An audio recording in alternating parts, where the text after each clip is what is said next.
শুভ সকাল বন্ধুরা। তো চলো তোমাদের মধ্যে আবার একটা নতুন ভিডিও নিয়ে আমি উপস্থিত হয়েছি।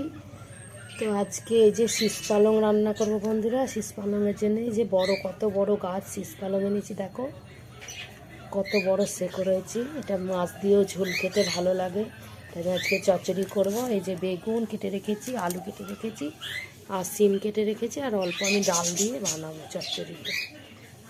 তো চলো বানাবো। তো আমি সবজিগুলো সব ধুয়ে নিয়েছি, কড়া বসিয়ে দিচ্ছি।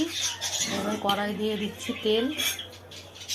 রান্নাটা সর্ষের তেলে করব, তো দিয়ে দিলাম তেল। তেল আমার গরম হয়ে গেছে, দিয়ে দিচ্ছি শুকনো লঙ্কা, 5 ফোড়ন, দিয়ে দিচ্ছি তেজপাতা, দিয়ে দিলাম আলু, সিম, বেগুন। সবজিগুলো ভাজা ভাজা হয়ে গেছে, দিয়ে দিচ্ছি আদা বাটা, জিরে গুঁড়ো, ধনে গুঁড়ো, লঙ্কা গুঁড়ো, আর দিয়ে দিচ্ছি নুন।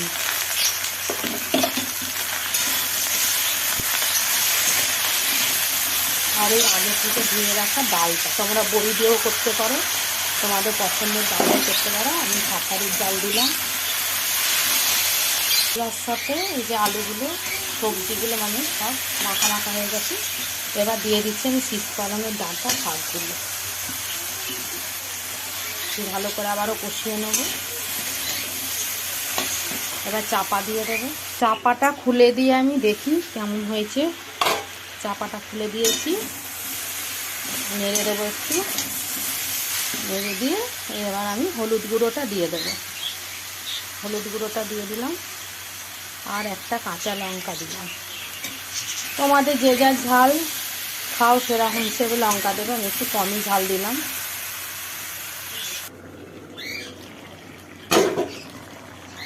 এই যে রান্নাটা আমার হয়ে এসছে, খুব সুন্দর সেদ্ধ হয়েছে। তো এবার আমি দিয়ে দেবো একটু মিষ্টি মিষ্টি করবো, তার জন্য দিয়ে দেবো চিনি, আর দিয়ে দেবো ভাজা মশলা। নেড়ে চেড়ে নামিয়ে নেব। তো চচ্চড়িটা আমার হয়ে গেছে, চলো নামিয়ে নিই। তো দেখো এই যে চচ্চড়িটা আমার হয়ে গেল, তো চলো নামিয়ে নিই। এই ডাল ছড়ানো শীষ পালংয়ের চচ্চড়ি অনেক পুরনো দিনের হারিয়ে যাওয়া একটা রেসিপি। তোমরা এইভাবে বানিয়ে খেয়ে দেখবে, খুব ভালো লাগে। তো চলো টাটা। ভিডিওটা ভালো লাগলে লাইক শেয়ার কমেন্ট করো।